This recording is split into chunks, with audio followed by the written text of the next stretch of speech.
Welcome to the Business Spotlight Series. My name is Dona Kappmeyer, and I'm going to be your host for today. I'm very excited to have our special guest, Derek Chinners, on our show. Derek is the founder of ProSWP, and today we're going to speak with Derek about his journey to get to where he's at today and the challenges and successes of owning and operating a business. If this is your first time on our channel, please be sure to like and subscribe so that you can get our new content. Derek, welcome to the show. It's great to have you on. Thank you much. Glad to be here. All right, well, let's Appreciate get you this. having me on. You bet. I'm really looking forward to this conversation. So you got a company called ProSWP. Let's tell the audience a little bit about what it's all about and how you got into this business in the first place. Okay. Well, kind of weird. I mean, we do stormwater. It's a SWPP, so it's SWPPP, so it's Stormwater Pollution Prevention Plan, and it's essentially if you're building anything over an acre, or if you have any kind of industrial facility that has hazardous material, you have to file what's called a SWPP plan. Okay. And turns out people don't like paperwork. Construction guys really hate paperwork. So I started doing it maybe 20 years ago. A friend of mine he has an erosion control company. He was my partner at the time. And, that little black fence that goes up around a construction site when they first break ground kind of Yeah. keeps the disturbed material from getting into the stormwater inlets, so on and so forth. Well, there's a plan that outlines all those they're called best management practices are supposed to go, so you're not adversely affecting the environment when you build a apartment complex or a commercial convenience store or a car wash, whatever it is, right? um and it's just a lot of paperwork, and we started doing it, and you know one thing led to another. Our customers keep coming back because we all we do is do what we say we're going to do, and we try to overpromise and over deliver, and they usually forget about it. So we do it in 72 hours or it's free. That's Wow. kind of been our tagline forever. Yeah. Because I think if you get fined, it was always so like if you got fined by like Bear County, they would give you like 72 hours to comply typically. So that was, if they forget about it, they got everybody ready to show up on Tuesday to come build Main Street apartments. And then the city's like, well, where's your SWIP? And they're like, what's a SWIP? And then hopefully they No call idea. me and we take care of it. Yeah. So how did you get your name out there? Was it just organic or what did that look like? Yeah, just man, I come from a sales background, so it's just kind of cold outreach. Here we are, we do the service and just kept kept pounding the pavement. I mean, originally it was like, geez, 2006. I was sending out like fax blasts. We used to get like advertisements on the fax. I would send out a bid to everybody that was bidding certain projects, and we had a set price, and we would do it in 72 hours or it's free. And we would get a couple here and there, and then we would get a couple more, and then we'd get a couple more. And originally it was called Express SW3P with an X. It was terrible. I didn't have any marketing chops right when I started. It was just, off on my own, cash out my 401k, and trying to start my own business from scratch. I worked, I had a W-2 for, right out of college for about 7 or 8 years, and then kind of went off on my own. So um yeah, it was just keep pounding the payment, and when we get one, we over deliver, and we over promise, and then we over deliver, and then hopefully they'll come back and then they'll tell somebody else. So it keeps working. So So you had to have some hard knocks and some trials and tribulations of going from a W-2 to the startup. So tell me a little bit about the early times and maybe some of the struggles with that. oh yeah. Yeah. So I mean, I thought I would just be printing money from the start, right? So cash out the 401k, and then it's express SWIP, and then we're just burning through cash trying to market, and I didn't know. I mean, you don't even know what you don't know at that point. So you're just, the problem is really you can't zero in on one thing. You just want to try everything. Like, maybe I'll try this. maybe I'll try this, maybe I'll try that, because you don't know what works, right? Yeah. Um, so it ended up, I thought it was a failure, and I went and, tucked my tails between my legs and got another W-2 job doing sales. And I just always kept it on the side. And it was, it would do a little extra, I would still have customers that would come because I ran it on my own for, I'd say probably 2.5 years before I just was like, I'm starving. Like I need I need some real money here. Um, and then really just kind of cut my teeth on just like cold calling, just straight up like, so I was selling air compressors for Ingersoll and Rand. And Okay. so that was a very similar type of sale. It was all cold calling, kind of door knocking. You got to find somebody that needs what you've got, and then you've got to sell them a system, add value, and then after you sell them a system, right, they don't need anything for, if you set it up right, they don't need anything for probably 20 years. So then you got to go right down that. What have you done this week? You got to get another one. You got to get another one. So it's just a numbers game.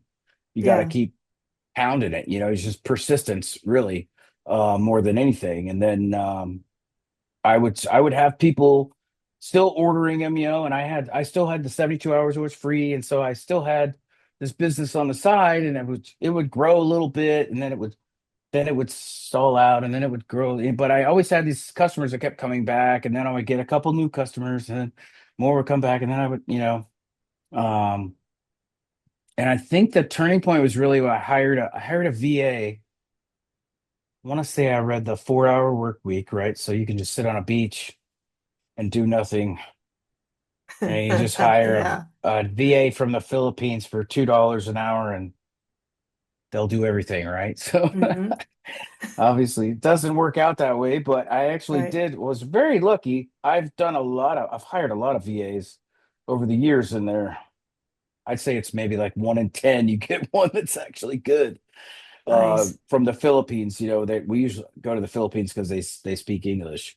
Yeah. Um, and I just hired a guy from the Philippines and just told him just to bid everything. I set him up with a system and an email, and I said just bid everything. And then it's slowly over time, they kept seeing my bid, and then they kept coming back, and then they kept coming back. And then I think I got tired of trying to explain my email address, So it's like, oh, why don't you send me an email? What's your email? Oh, it's dchinners at express. And I was so fancy, with my express swip. It was Yeah. just an X. It wasn't Yeah. spelled like express. So I know it's express swip, but it's express. It's an XPRESS. Yes, and then another S W, and the three is three P's. It's not a three P's. It's the number three. Oh And my then I'm goodness. like, I gotta do something with the marketing. So then I finally, I think I ran across, I got a marketing consultation on Upwork, I think it was. Uh-huh. And it was just some guy from the UK. He was like very high dollar, but I just had like like an hour long consultation, and he just looked at everything, and he was like, well, why don't you just call it ProSWP? And nobody has that name. And I'm like, All okay, right. yeah, that's a lot better URL than the one I've got. And it'll be a lot easier to explain, right? Um, and then kind of reframed it because I had that old partner that does, and so I compete with like local guys like a local guy in San Antonio or like a local guy in Houston, and they'll install the silt fence, and then they'll just throw in the SWIP just like as an also ran kind of, so they can get the maintenance and the inspections on the order. And so I always thought I was kind of limited, um, because I had to compete with those guys. But then we would always get a lot of business from like the valley, down in the valley, like Hidalgo County and Far, and then we would get stuff like in El Paso, and it's just kind of weird, like analyzing like where I was getting it. So I wasn't really winning stuff in like Houston proper or like San Antonio proper, where I had like a bunch of competitors. But then once you got outside of that, like he can only cover, what, a 50-mile radius maybe with, Gotcha. guys in the trucks and all that. And so then once you get outside of that, it's like, I was the only game in town. And so then once when I kind of reframed it, like, yes, it's not a weakness that I don't do the installation because I always thought that was just a big weakness. But then I kind of reframed it and I was like, hey, it's an advantage because I can be everywhere, whereas these guys can only do stuff in Houston or in Dallas or in Austin, right? So um, once I kind of reframed it like that, I really started kind of growing it a little bit more intentionally. And then obviously when it was ProSWP, it's a little bit better branding. We worked on the logo and the color patterns, um, so many rabbit holes to go down. But I mean, really just persistence and determination. And it was just, it was a little bit troubling too, because I was always kind of a lone wolf. Like I would always have like an outside sales territory, and I would just, whether it was job or the business, I always just go Uh-huh. do my own thing. I would get the sales and then just go on to the next one, right? Well, then for this one, I would go get the sales and then I would have to come do them at night after my real job or on the weekends because I still had the 72-hour delivery timeline, So it was like I was just working myself ragged, right? Because then I would, it was kind of a catch 22 because I would want to go out and get business as a salesman, but then I would have so many orders, then I'd be like, I don't want to stay up till 3 a.m. again, So then Yeah. I wouldn't want to go get more sales. So it was kind of a conundrum there, but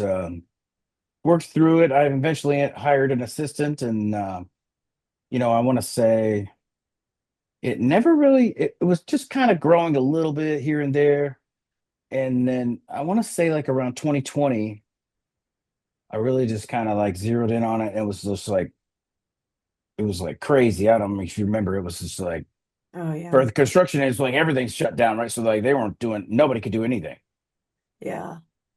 and I couldn't do anything. I had a W-2 too at the time, and so I couldn't go out. I was in outside sales, and so I couldn't go out and call people anymore. And so I was like, well, let me see if I can grow this thing. But it was like total crickets, right? But then whenever they reopened, they just gave everybody all this money to build whatever, and so then and the rates were like nothing, right? They lowered all the rates, and so then it was just like a bonanza. And then Yeah. just the phone wouldn't stop ringing.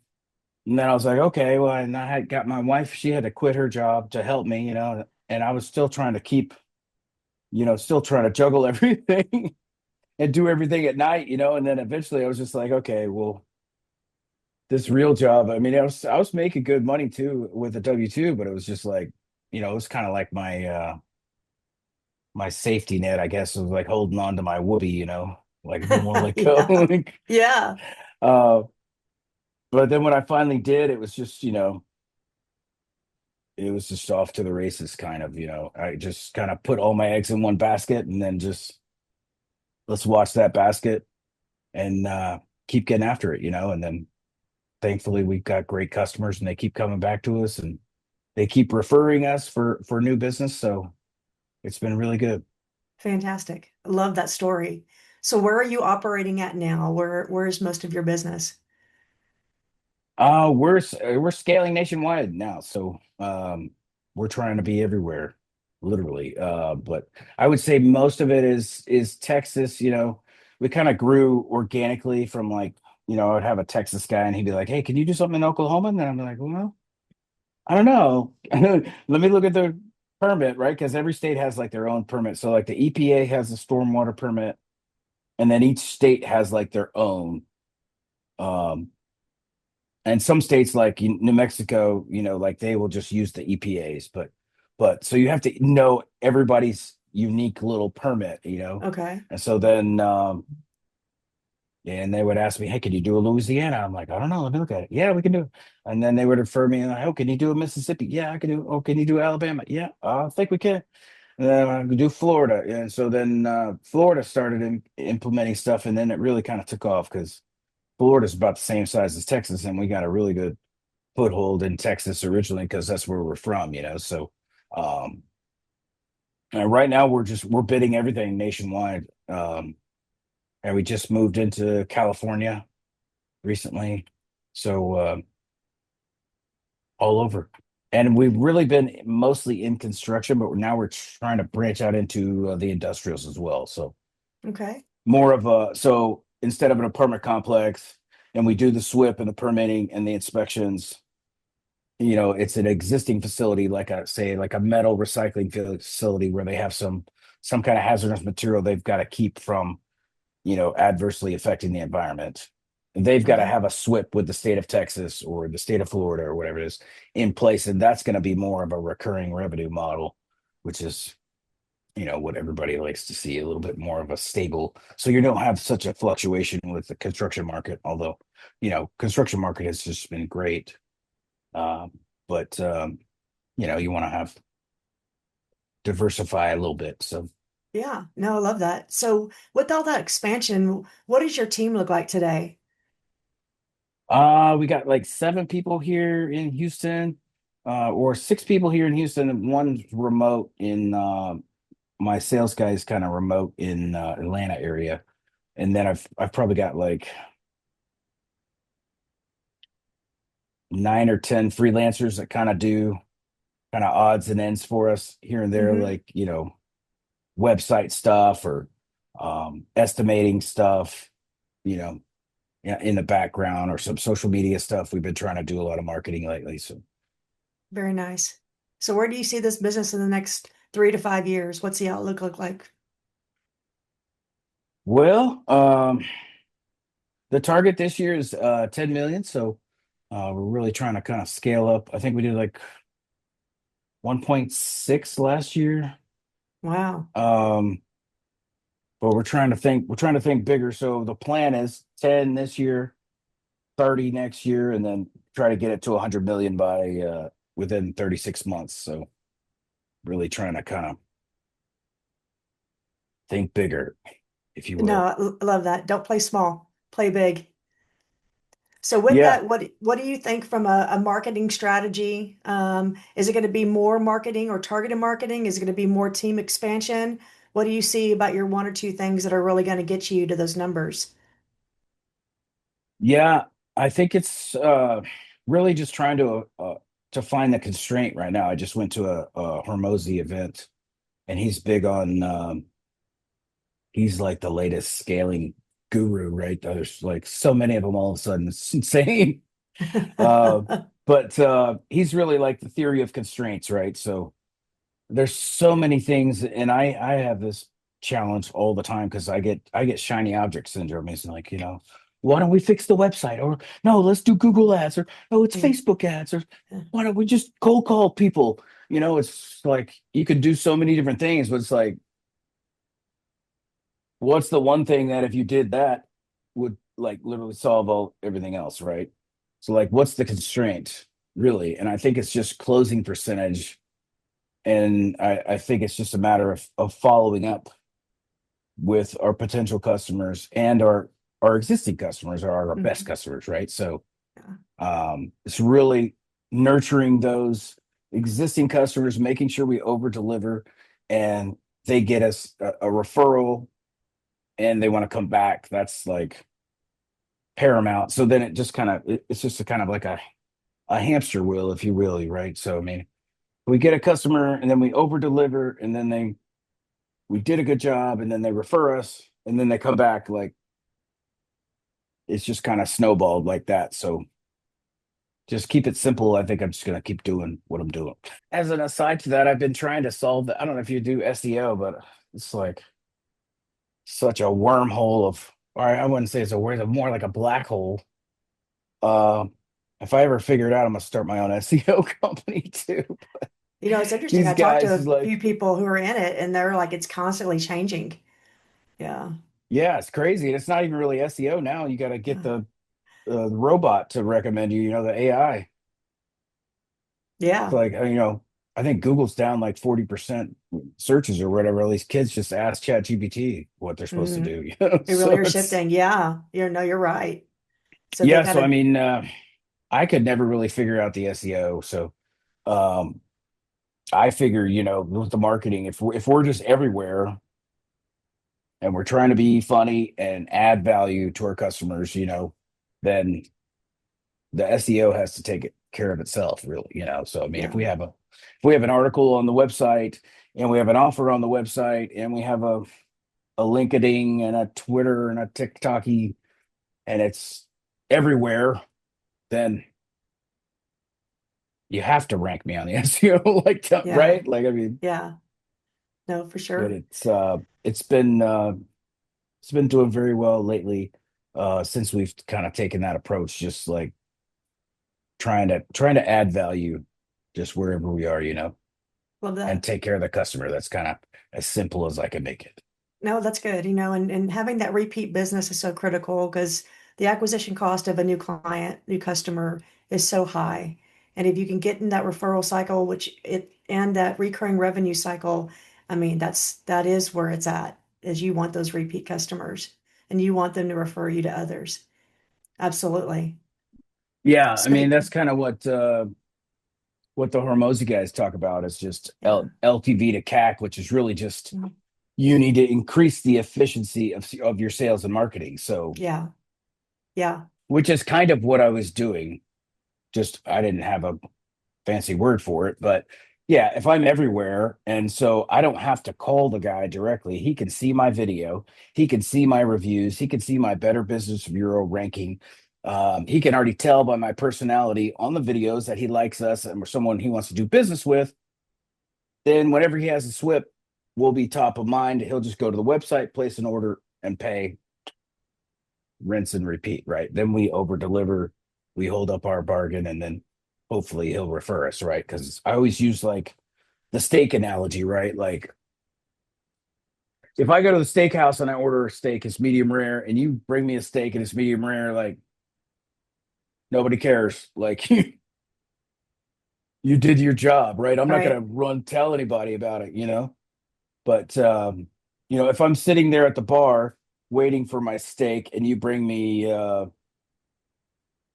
bar back bacon, I think is where they brought me a little thing of bacon in a mason jar just because I was waiting for my steak. I didn't order it. So like bacon.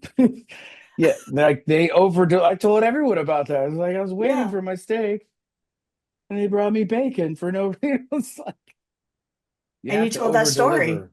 You told the Yeah, story. I Yeah. tell everybody. Yeah, Love that. is that No, Bourbon and Bones in Scottsdale. note to self on Yeah, and that. then the steak was phenomenal too. But yeah, like if I go to Saltgrass and it's like, okay, it's medium rare and it's medium rare and it's good, like way to go. Like you did what you're supposed to do. It's like, Yeah. you Yeah. know, it's like Yeah. watching these guys in the NFL now. It's like they catch a first down and they're like, yeah. It's like you caught the like you literally have one job to catch the ball and get a first down. Like nobody cares. Like stop dancing. Yeah. So you got to differentiate yourself, right? And you have to wow people. And Yeah. it's you talked about keep it simple, and it's so easy to keep it simple because there are things that people are not doing today that if you just did these little things, they just go such a long way. So I'm glad that you talk about that, I'm gonna over deliver, and then they're gonna be like, oh my goodness, I can't believe they did that, and they're gonna come back.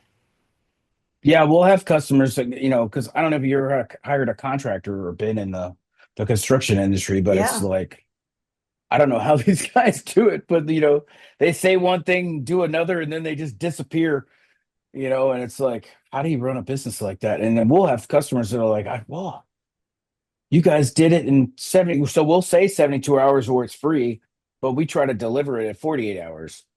And if it's a new customer, so sometimes we'll try to deliver it in 24 hours just to kind of wow, and we have a try to have a lot of touch points, on our team. So they get that warm, fuzzy feeling, where they're taken care of. They don't have to call a line and what's your name and email number? Oh, let me transfer you to Steve. And then Steve's like, what's your name and your email? It's like, gotta be Oh kidding my me. goodness. I just gave, can't you see the caller ID? Like, You just no, makes so you wonder we just sometimes. really we pick up the phone and we call people and we talk to them like it's old school, but nobody. I mean, it's like nobody does it anymore. So I mean, it's that simple. It is, and that makes it even more important. People are just looking for the basics, and when you're able to wow them, you're like, well, that's just normal. Well, because I'm not used to getting that, they're like, oh my goodness, this is crazy. Why would I not want to do business with you in the future? Right. Yeah. Have you So, ever called, I don't know who you use for your website, but we've been trying to move everything away from GoDaddy. But if you call uh, GoDaddy, it's like, oh, you got to talk to a guy. You give him your whole email, phone number, and then he transfers you to the next guy, and you got to give him the same thing. It's like calling AT&T. It's the same. It's like customer service is like such a lost art. I think we just try to take care of them, over deliver, and just do what we're saying we're gonna do. It's like they're like, you did what you said you were gonna do. I'm like, I know. yeah, like that's what you're supposed to that's do. It's pretty simple. that's what we do here. Yeah, yeah, So, what are one or two things that you would like people to know about your industry that they wouldn't know? yeah. It's not really an industry. I mean, I think I'm kind of the only game in town, really. No, it's just it's kind of a weird little zone. You can a lot of people can tackle the permitting themselves, but you know, it's going to take them, they're going to have to read probably 80 to 100-page document and then kind of roll the dice, and they can get fined or shut down if they don't do it right. And so hiring somebody like us just simplifies the process. They don't have to worry about it. They can focus on building their apartments or whatever their build is. And then if something goes wrong during the process, they could kind of point the finger too. They kind of get plausible deniability, like, and they can just say, "Oh, I don't know, ProSWP did my SWP." You call them. Yeah, Like we've literally had people, like the city of Houston comes out to like try to find them or shut them down, and they won't even talk to the inspector guy. They'll be like, "I don't know, call ProSWP." And then the city of Houston guy calls us all ticked off. We're like, well, those guys, well, we have all their information, right? So we're like, oh, you can leave those guys alone. They're less than an acre. They don't have to do anything. So we kind of stick up for the customer nice. so they don't have to worry about it. Very nice. So one of the things we look at is either people or that have influenced you in your career or books that you have read. Are there any particular books or people that have influenced you and helped you get to where you're at today? Yeah, absolutely. I'm a very avid reader. I would say Unscripted by MJ DeMarco was Okay. really kind of pivotal to me, like just letting go of my that safety net of having the W-2, and just you have way bigger upside just going on your own and starting your own business. And I would say also kind of some Grant Cardone stuff. I go deep down the rabbit hole on some Grant Cardone stuff. He's kind of crazy, but I think be obsessed or be average was really pivotal for me to just kind of think, like anybody that their name. I mean, they're kind of crazy. Like I mean, you think Michael Jordan just practiced basketball like when he felt like it? No, like he was obsessed with it.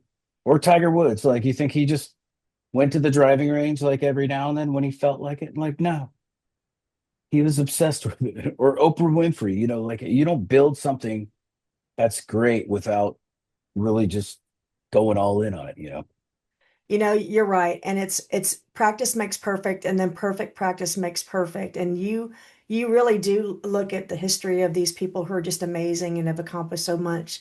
They are in it to win it. And they may not like what they have to do to get there, but they know they have to put the time in order to be that person and to get to where they're at. So, well said about that. Yeah. It's not easy, and it's hustle and grind, and you got to keep pounding the pavement, and eventually it's going to pay off. And so many people bail. They say, I'm not, I'm Yeah. done. And if they can just hang on just a little bit longer, it's going to be worth it. Yeah. If I had to sum it up, I would just say, persistence and determination. I forget what book I read, but that's basically like the keys to success. We're just persistence and just like literally pig-headed determination. Like if you just don't stop, like you're gonna figure it out Yeah. eventually, you know?